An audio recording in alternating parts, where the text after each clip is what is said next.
नमस्कार दर्शकों, दिल्ली यूनिवर्सिटी से आपके लिए नॉन टीचिंग पोस्ट आई हैं और बड़े लेवल की पोस्ट है।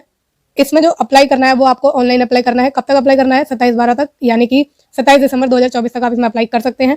और इसमें जो टोटल वैकेंसीज है वो 130 प्लस है। ठीक है, अच्छी खासी वैकेंसीज का नंबर है। कंपटीशन डीयू में कम रहता है क्योंकि लोगों को नॉलेज नहीं होती वैकेंसीज की, या वो जो है भरते नहीं है, कुछ भी वजह उनकी होती है। कुल मिला के इसका जो कंपटीशन है वो कम होता है। ठीक है, आपको इसमें एप्लीकेशन फॉर्म भरने का जो टाइम दिया है वो सिर्फ 2 वीक का दिया है, 2 हफ्ते का, यानी कि 18 दिसंबर से ये शुरू होंगे फॉर्म भरने और 27 दिसंबर तक भरे जाएंगे।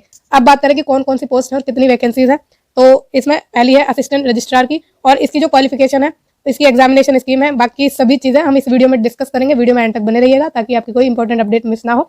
सब कुछ चीजें इसमें डिस्कस की जाएंगी इस वीडियो में। ठीक है, तो हम थे असिस्टेंट रजिस्ट्रार की पोस्ट पर। इसमें जो आपकी टोटल वैकेंसीज है वो 11 है। 11 में से 4 आपकी अनरिजर्व के लिए है, 1 एससी के लिए है, 1 एसटी के लिए है, 4 ओबीसी के लिए है और 1 ईडब्ल्यूएस के लिए है। और जो हॉरिजॉन्टल रिजर्वेशन दिया गया है वो पीडब्ल्यूडी कैटेगरी को दिया गया है, वो है 1। ठीक है, हॉरिजॉन्टल रिजर्वेशन का मतलब यह है कि जैसे आपकी अनरिजर्व की 4 वैकेंसी है इसमें से, और उसमें से कोई पीडब्ल्यूडी का कैंडिडेट आता है तो उसे 4 में से जो 1 पोस्ट है वो पीडब्ल्यूडी कैंडिडेट को दी जाएगी। अगर नहीं आता तो चारों की चारों अनरिजर्व के लिए दी जाएगी। ठीक है, इसी तरह एससी के लिए भी है, एसटी के लिए भी है, ओबीसी के लिए भी है और ईडब्ल्यूएस के लिए भी है। ठीक है, तो इन चारों में ही आपको मतलब ये जो कैटेगरी है आपकी सारी, इनमें 1 वैकेंसी पीडब्ल्यूडी के लिए है। अब जो कैंडिडेट जिस भी कैटेगरी में आएगा वो उसको दे दी जाएगी, नहीं आएगा तो वो उसी कैटेगरी में बनी रहेगी। समझ गए आप हॉरिजॉन्टल की बात, है ना? तो ये सिस्टम होता है, ये हमारी गवर्नमेंट ने निकाला हुआ है। आपको पता ही है कि वर्टिकल रिजर्वेशन होता है, हॉरिजॉन्टल रिजर्वेशन मतलब वर्टिकल में से ही, हॉरिजॉन्टल मतलब जो भी वुमेन है पीडब्ल्यूडी है उनको दे दी जाती है। ठीक है, उन्हें अलग से कोई नहीं दी जाती, इसी में से शामिल उन्हें इसमें ही शामिल उन्हें कर लिया जाता है। फिर नेक्स्ट पोस्ट जो है आपकी वो सीनियर असिस्टेंट की पोस्ट है, और इसमें जो टोटल वैकेंसीज का नंबर है वो है 46, और 46 में से 21 अनरिजर्व के लिए है, 6 आपकी एससी के लिए है, 3 आपकी एसटी के लिए है, 12 आपकी ओबीसी के लिए है और 4 आपकी ईडब्ल्यूएस के लिए है। इसमें जो हॉरिजॉन्टल रिजर्वेशन है वो, उसमें जो वैकेंसीज दी गई है हॉरिजॉन्टल रिजर्वेशन पीडब्ल्यूडी को, वो 2 दी गई है। ठीक है, और उसमें भी सब कैटेगरी आपको पता ही है, एलडी होता है और एचआई मतलब हियरिंग इंपेयर्ड और लोकोमोटिव डिसेबिलिटी, है ना? फिर नेक्स्ट बात करें तो असिस्टेंट की पोस्ट है, और टोटल 80 पोजीशन है। अच्छा नंबर है, काफी अच्छा नंबर है, और आपके सिलेक्शन के चांस भी इसमें ज्यादा है। फिर 80 में से 35 आपकी अनरिजर्व के लिए है, 11 आपकी एससी के लिए, 6 आपकी एसटी के लिए है, 21 आपकी ओबीसी के लिए है, 7 आपकी जो है ईडब्ल्यूएस के लिए है। पे लेवल इसका देख लेते हैं। असिस्टेंट रजिस्ट्रार का पे लेवल है 10, और सीनियर असिस्टेंट का है 6 और असिस्टेंट का है 4। ठीक है, अब नेक्स्ट बात करें तो जो अप्लाई करने का लिंक है वो आपको इस वीडियो के डिस्क्रिप्शन बॉक्स में मिल जाएगा जब भी एप्लीकेशन फॉर्म खुलेंगे तब। अब ये रिजर्वेशन की थोड़ी बात की गई और इसमें जो एक्रोनिम है उनकी फुल फॉर्म दी गई है। अब चलते हैं इसकी एजुकेशनल क्वालिफिकेशन पर। अब पहली पोस्ट जो है आपकी पता है आपको असिस्टेंट रजिस्ट्रार की है। इसमें पे लेवल 10 है, मैंने बता दिया। इसके लिए क्वालिफिकेशन चाहिए आपको master degree with at least 55% marks. तो आपके पास मास्टर डिग्री हो, कोई भी डिसिप्लिन चलेगा, और 55% उसमें आपके मार्क्स होने चाहिए। 5% का रिलैक्सेशन कैटेगरी को दे दिया जाता है, मतलब उनके 50% होने चाहिए। फिर the appointment under direct recruitment shall be made through all India open competition by conducting a written test and interview. तो इसमें जो आपका सिलेक्शन होगा वो रिटन टेस्ट और इंटरव्यू के बेस पर होगा। मैंने पहले बताया एग्जाम होगा इसमें और इंटरव्यू भी इसमें होगा। एज लिमिट इसमें 40 साल की है, और इसमें आपसे कोई भी एक्सपीरियंस आई थिंक नहीं मांगा है, क्योंकि यहाँ लिखा नहीं गया है एक्सपीरियंस का, तो नहीं मांगा है इसमें कोई एक्सपीरियंस। नेक्स्ट आपकी जो पोस्ट है वो सीनियर असिस्टेंट की है। पे लेवल 6 बताया मैंने आपको। एसेंशियल क्वालिफिकेशन इसमें आपको चाहिए बैचलर डिग्री किसी भी डिसिप्लिन से, और वो रिकॉग्नाइज यूनिवर्सिटी या इंस्टीट्यूशन से होनी चाहिए। फिर 3 साल का एक्सपीरियंस आपसे मांगा है एज असिस्टेंट या कोई इक्विवेलेंट पोस्ट। ठीक है, इसमें जो सीनियर असिस्टेंट है उसमें आपसे एक्सपीरियंस मांगा है, वो एक्सपीरियंस आपके पास होना चाहिए एज असिस्टेंट काम करने का, या कोई इक्विवेलेंट उस लेवल पर काम करने का आपके पास 3 साल का एक्सपीरियंस होना चाहिए, क्योंकि लेवल 4 इसमें लिखा है। फिर the experience should be in central state या यूनिवर्सिटी, मतलब सेंट्रल या स्टेट गवर्नमेंट या यूनिवर्सिटी या PSU and other central government autonomous bodies और इक्विवेलेंट पे packages in required private companies corporate bank with the minimum annual turnover at least 200 crore और मोर।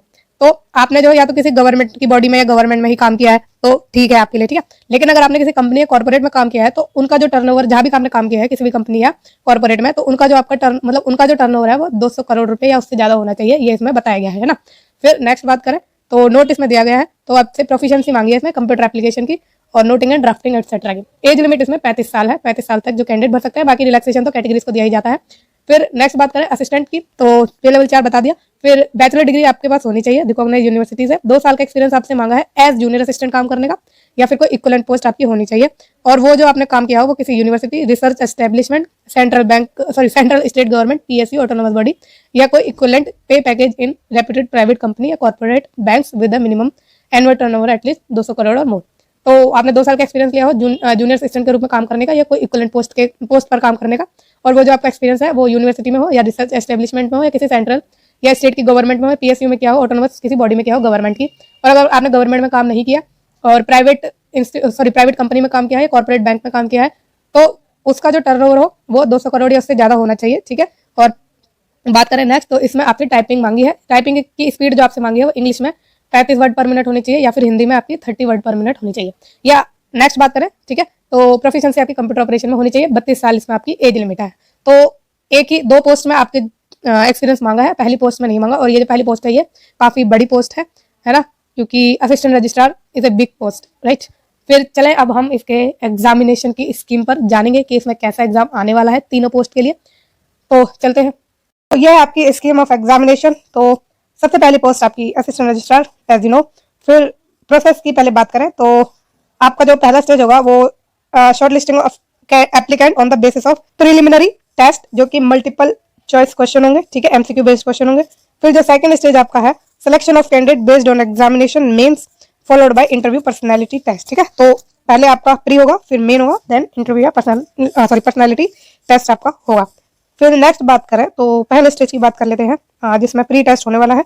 और इसमें जो आपके क्वेश्चन होंगे वो होंगे टोटल 100 मार्क्स। इसमें 4 रहेंगे, यानी एक क्वेश्चन के 4 मार्क आपको मिलेगा। और सिलेबस की बात करें तो इसमें आपका आएगा general studies, reasoning and mathematical ability और functioning of higher educational institution etcetera, ठीक है। तो this test will only be for short listing and will have no weightage in final assessment. तो ये शॉर्ट लिस्टिंग के लिए है, ठीक है, मतलब बच्चों की छटनी के लिए है। और इसके जो मार्क्स हैं उसकी वेटेज नहीं लगेगी आपकी फाइनल असेसमेंट में, ठीक है। और 20 मिनट मिलेंगे एक्स्ट्रा पीडब्ल्यूडी कैटेगरी को, ठीक है, जो visually impaired cerebral palsy candidate होंगे और similarly placed candidate from PWD category. फिर नेक्स्ट चले तो अब हम आ गए सेकंड स्टेज पर, जिसमें मेंस होगा आपका। और ये जो पेपर है ये डिस्क्रिप्टिव टाइप का होगा। इसमें होगा basic knowledge of constitution of India and Indian polity.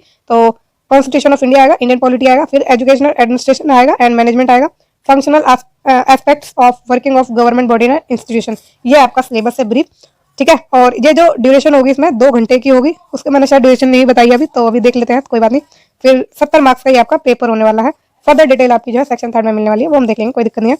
तो अच्छा, ड्यूरेशन जो आपकी प्री की है वो 2 घंटे की है और जो मेन की ड्यूरेशन है वो आपकी 2 घंटे की, दोनों ही 2 घंटे के पेपर आपके होने वाले हैं। बाकी 20 मिनट आपको पता ही है एक्स्ट्रा दिए जाएंगे जो भी चैलेंज्ड पर्सन है उनको, ठीक है। फिर इंटरव्यू और पर्सनैलिटी टेस्ट है, जिसमें इंटरव्यू होगा आपका और नॉलेज आपकी टेस्ट होगी and personality of the candidate to assess suitability for the post, right. फिर ये जो मार्क्स हैं इसमें मिलेंगे आपको वो 30 मार्क्स मिलेंगे, मतलब मैक्सिमम 30 मार्क्स आपको मिल सकते हैं।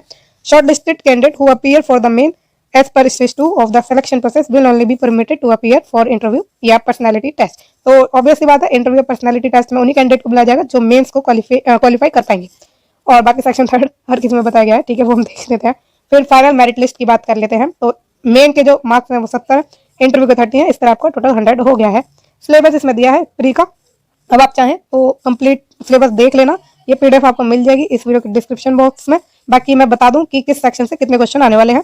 तो जनरल स्टडीज से आपके 30 क्वेश्चन होंगे, रीजनिंग से 30 क्वेश्चन होंगे और जनरल मैथमेटिकल एबिलिटी से 30 क्वेश्चन होंगे, educational of higher educational institution से आपके 10 क्वेश्चन होंगे। तो इस तरह से आपके जो है सेक्शन के क्वेश्चन है। फिर मेंस की बात करें तो डिस्क्रिप्टिव इन नेचर है, बेसिक नॉलेज मैंने बता दिया सिलेबस इसका, है ना, कॉन्स्टिट्यूशन ऑफ इंडिया, फिर एडमिनिस्ट्रेशन एंड मैनेजमेंट, इन सबसे आपके क्वेश्चन पूछे जाएंगे। इंटरव्यू एंड पर्सनैलिटी टेस्ट की बात की गई है, इसमें तो आपकी पर्सनैलिटी टेस्ट की जाएगी, सुटेबिलिटी आपकी टेस्ट की जाएगी कि आप सुटेबल हैं इस पोस्ट के लिए या फिर नहीं है। Note regarding the conduct of recruitment process and finalization of result, ठीक। तो the question paper for pre and main as indicated in section 1 and section 2 would be bilingual. तो दोनों ही आपके बाइलिंगुअल यानी इंग्लिश और हिंदी में आपके एग्जाम होंगे and applicant have the option to respond in either of the language. तो आपको एक ही लैंग्वेज चूज करनी है जिसमें भी आपको आंसर करने हैं वो, ठीक है, दोनों में आप नहीं कर सकते, एक ही लैंग्वेज में आप अपना आंसर देंगे। फिर नेक्स्ट बात करें तो all the question in pre test shall be compulsory. तो ऑब्वियस है कि सारे कंपलसरी हैं। ईच क्वेश्चन कैरीज 4 मार्क्स, तो हर एक क्वेश्चन के 4 मार्क मिलेंगे आपको। There shall be negative marking of 1 mark, तो 1 मार्क की आपकी जो है इसमें नेगेटिव मार्किंग होगी, ठीक है, यानी 1/4 ही आपका इसमें देने वाला है। फिर cut off for the qualifying the pre test will be 50, तो 50%, तो 50% मिनिमम आपको लाने हैं, बाकी कट ऑफ ये तैयार करेंगे ही। और नेक्स्ट बात करें तो there will be relaxation of 5% marks of candidate belonging to SC/ST and 10% for PWD category for deciding the cut off for qualifying the pre test respective category, ठीक है। तो 5% का रिलैक्सेशन मार्क्स में दिया जाएगा SC/ST को और PWD को 10% का दिया जाएगा। फिर नेक्स्ट चले आगे तो further against 1 vacant post 30 candidate shall be shortlisted. तो एक वैकेंट पोस्ट के लिए, मतलब एक वैकेंट सीट के लिए 30 कैंडिडेट को बुलाया जाएगा, 1/30 का इसमें रेशियो रहने वाला है मेंस में बुलाने के लिए, ठीक है। फिर for more than 1 vacancy additional 15 candidate shall be shortlisted for each remaining advertised vacancy. और for example for 1 vacancy 30 candidate, for 2 vacancy 45 candidate, okay, for 3 vacancy 60 candidate एट सो ऑन। तो एक वैकेंसी के लिए आपके 30 कैंडिडेट होंगे, ठीक है, 2 वैकेंसी के लिए 15 कैंडिडेट और बुला लिए जाएंगे, मतलब 45 हो जाएंगे। फिर 3 के लिए 60, जैसे जैसे आपकी एक एक पोस्ट बढ़ती जाएगी 15-15 कैंडिडेट बढ़ाते जाएंगे। फिर the final result and merit shall be based on main and interview personality test. तो मेन और आपका जो इंटरव्यू है उसके बेस पर आपका फाइनल रिजल्ट आएगा, मेरिट बनेगी, और merit shall be drawn for only दो shortlisted candidate who have appeared for both component for of final assessment. ठीक है, जो दोनों ही कंपोनेंट में अपना भाग लेंगे, ठीक है, मतलब दोनों ही पेपर देंगे, उन्हीं को जो है शॉर्टलिस्ट किया जाएगा। अभी 2 कंपोनेंट क्या है, मेंस और इंटरव्यू। फिर नेक्स्ट आ गया है आपका सीनियर असिस्टेंट की पोस्ट, और इसमें जो स्कीम ऑफ एग्जामिनेशन है तो स्टेज 1 एंड 2 इसमें होने वाला है आपका, और पहला पेपर आपका एमसीक्यू टाइप का होगा, यानी स्टेज 1 प्री होगा जिसमें, और स्टेज 2 आपका मेंस होगा फॉलोड बाय स्किल टेस्ट। तो इसमें आपका स्किल टेस्ट होगा और मेंस होगा, ठीक। तो बात करें आगे, तो प्री में आपके क्या क्वेश्चन रहने वाले हैं और कितना टाइम आपको मिलेगा, बाकी सिलेबस देखते हैं। 3 घंटे का आपको पहली बात टाइम मिलने वाला है। एमसीक्यू बेस्ड क्वेश्चन होंगे, टोटल क्वेश्चन 150 होंगे, 300 मार्क्स के, ठीक है, यानी एक क्वेश्चन 2 मार्क का। फिर इसमें आपसे पूछी जाएगी general knowledge, reasoning and mathematical ability, administration of higher educational institution, ठीक। फिर आगे बढ़े तो 20 मिनट आपको पता है एक्स्ट्रा मिल जाएंगे फिजिकली चैलेंज पर्सन को। और यह है आपका मेन का एग्जामिनेशन, जिसमें डिस्क्रिप्टिव टाइप के क्वेश्चन होंगे, 2 घंटे का टाइम मिलेगा, 200 मार्क्स का पेपर होगा। इसमें आपसे पूछा जाएगा एजुकेशनल एडमिनिस्ट्रेशन एंड मैनेजमेंट और rules and their application in higher education institute, है ना। फिर स्किल टेस्ट होगा आपका। सेकेंडली स्किल टेस्ट में जो है management of administration unit of the university, ये होगा आपका, मतलब इसका टेस्ट होगा आपका। फिर understanding of manual of office procedure, knowledge of information technology, noting and drafting, ये सब आपसे आपका टेस्ट इसमें लिया जाएगा। फिर टाइम है decided by concern evaluating expert, तो जो भी एक्सपर्ट इसमें डिसाइड करेंगे वो आपको टाइम दी जाएगी। टेस्ट जो होगा वो 100 मार्क्स का होगा। To qualify the candidate should obtain 50, तो आधे मार्क्स आपको लाने हैं, मतलब 50%, यानी कि 50 मार्क्स आपको लाने हैं 100 में से। और this will however be only qualifying in nature, तो सिर्फ ये क्वालिफाइंग इन नेचर है, 50 मार्क्स आपको लाने हैं बस, ठीक। फिर मेंस में जो क्वालिफाई कर जाएंगे उनको स्किल टेस्ट के लिए बुलाया जाएगा, जो कि सेकंड स्टेज है आपकी, ए बी करके मेंस और स्किल टेस्ट दोनों को मिलाकर आपकी सेकंड स्टेज है। फिर ये आपका सिलेबस है पूरा। अब इसके थोड़ा क्वेश्चन देख लेते हैं। जनरल नॉलेज के जो प्री में टेस्ट है, ठीक है, मतलब प्री के टेस्ट में जो जनरल नॉलेज आएगी उसके 35 क्वेश्चन होंगे, और जो रीजनिंग आएगी उसमें भी 35 क्वेश्चन होंगे, जनरल मैथमेटिकल एबिलिटी में भी 35 क्वेश्चन होंगे, administration of higher educational institution के भी 45 क्वेश्चन आपके होंगे, ठीक है। तो बाकी तीनों के 35 क्वेश्चन है, और आपके जो लास्ट का सेक्शन है उसमें 45 क्वेश्चन है। मेंस में मैंने आपको बता दिया सिलेबस। फिर स्किल टेस्ट होगा आपका, जो मैंने आपको बता दिया कि कैसे होना है। जगह अब यह है note regarding the conduct of recruitment process and finalizing, तो वही सेम है कि इंग्लिश और हिंदी में पेपर होगा, एक आपको चूज करना है और 50% मार्क्स लाने हैं। बाकी रिलैक्सेशन दिया गया है 5% का और 10% का, कैटेगरी वाइज सारी सेम है। और आपका जो 1/30 का रेशियो है, सेम थिंग इज देयर। तो आगे बात कर लेते हैं असिस्टेंट के पोस्ट की। इसमें आपका 2 स्टेजेस एग्जाम होने वाले हैं। स्टेज 1 होगा, स्टेज 2 होगा। स्टेज 1 में प्री का टेस्ट होगा, एमसीक्यू बेस्ड क्वेश्चन होंगे, और स्टेज 2 में मेंस होगा और फिर स्किल टेस्ट होगा।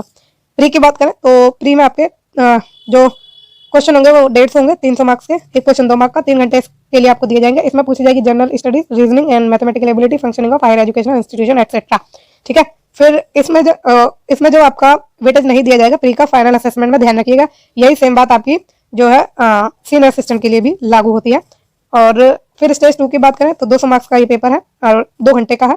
डिस्क्रिप्टिव टाइप का होगा, एजुकेशनल एडमिनिस्ट्रेशन एंड मैनेजमेंट पूछा जाएगा। फिर functional aspect of rule and their application in higher educational institution आपसे पूछा जाएगा। और जो मेरिट बनेगी आपकी वो किसी एग्जामिनेशन के बेस पर बनेगी, ठीक है। तो मैंने आपको पहले ही बता दिया, ये सेम थिंग लागू होती है सीनियर असिस्टेंट पर भी। फिर स्किल टेस्ट होगा आपका, जिसमें आपसे पूछी जाएगी understanding of manual of office procedure, noting and drafting, proficiency in computer operation, typing आपकी होगी 35 वर्ड पर मिनट इंग्लिश की, या फिर हिंदी की 30 वर्ड पर मिनट की। टाइम आपके एक्सपर्ट डिसाइड करेंगे। 100 मार्क्स का पेपर है, 50 मार्क्स लाने हैं, क्वालिफाइंग इन नेचर आपका ये पेपर है स्किल टेस्ट। फिर नेक्स्ट बात करें तो स्किल टेस्ट के लिए उन्हें बुलाया जाएगा जो मेंस में क्वालिफाई कर जाएंगे। अब सिलेबस में आ जाते हैं। प्री में जनरल स्टडीज के 35 क्वेश्चन है, रीजनिंग के 35 क्वेश्चन है, जनरल मैथमेटिकल एबिलिटी के भी 35 क्वेश्चन है, और functioning of higher education institution के 45 क्वेश्चन आपके रहने वाले हैं। फिर मेंस का एग्जामिनेशन है और ये स्किल टेस्ट की बात करी गई है। और सेम थिंग आपकी है note regarding the conducting of recruitment process and finalizing of result, right. फिर चलते हैं सीधा आगे। अब हम आ गए इसके जनरल इंस्ट्रक्शंस पर, ठीक है, जो एप्लीकेंट को दिए गए हैं। तो इसमें हम इंपॉर्टेंट फीस ही है, बाकी सब हम इसमें एज रिलैक्सेशन वगैरह सब डिस्कस कर चुके हैं। बाकी में टीएडी आपको नहीं दिया जाएगा, और कास्ट सर्टिफिकेट वगैरह टीएडीए मतलब आपको जो टेस्ट अटेंड करने के लिए, इंटरव्यू अटेंड करने के लिए कोई टीएडीए नहीं दिया जाएगा। बाकी जो आपके पोस्ट के जो आपके टीएडीए वगैरह है वो सब बेनिफिट मिलते हैं, है ना। फिर कास्ट कैटेगरी सर्टिफिकेट वगैरह ये सब आपकी जनरल इंस्ट्रक्शंस है। और कोई अगर काम कर रहा है इस वक्त, मतलब करंटली एम्प्लॉयड है, तो उनको नो ऑब्जेक्शन सर्टिफिकेट प्रोड्यूस करना है। सारी चीजें इसमें बताई गई है कॉमनली। तो हम एक इंपॉर्टेंट चीज जो एप्लीकेशन फीस है वो देख लेते हैं। जनरल या अनरिजर्व के लिए 1000 रुपए की फीस है। ओबीसी ईडब्ल्यूएस और फीमेल के लिए 800 रुपए की फीस है। एससी एसटी पीडब्ल्यू के लिए 600 रुपए की फीस है। और एप्लीकेशन विद इनकम्प्लीट इन्फॉर्मेशन और without requisite fees shall be rejected. Okay, definitely fees once paid will not be refunded. तो नॉन रिफंडेबल आपकी फीस है ये, ठीक है। यही इसमें इंपॉर्टेंट है सबसे ज्यादा। बाकी सारी इंपॉर्टेंट चीजें हम इस वीडियो में डिस्कस कर चुके हैं। अगर कोई डाउट है, आपको पूछना है कुछ भी, तो मुझसे कमेंट के द्वारा या मेरे सोशल मीडिया हैंडल्स पर मुझसे जुड़ सकते हैं। आपको ये वीडियो कैसी लगी है मुझे कमेंट के द्वारा जरूर बताइएगा। और फ्यूचर में रेगुलर जॉब्स की अपडेट के लिए, इन टाइम वैकेंसीज की नोटिफिकेशन के लिए आप इस चैनल को प्लीज लाइक, शेयर और सब्सक्राइब जरूर करिएगा। Thank you so much.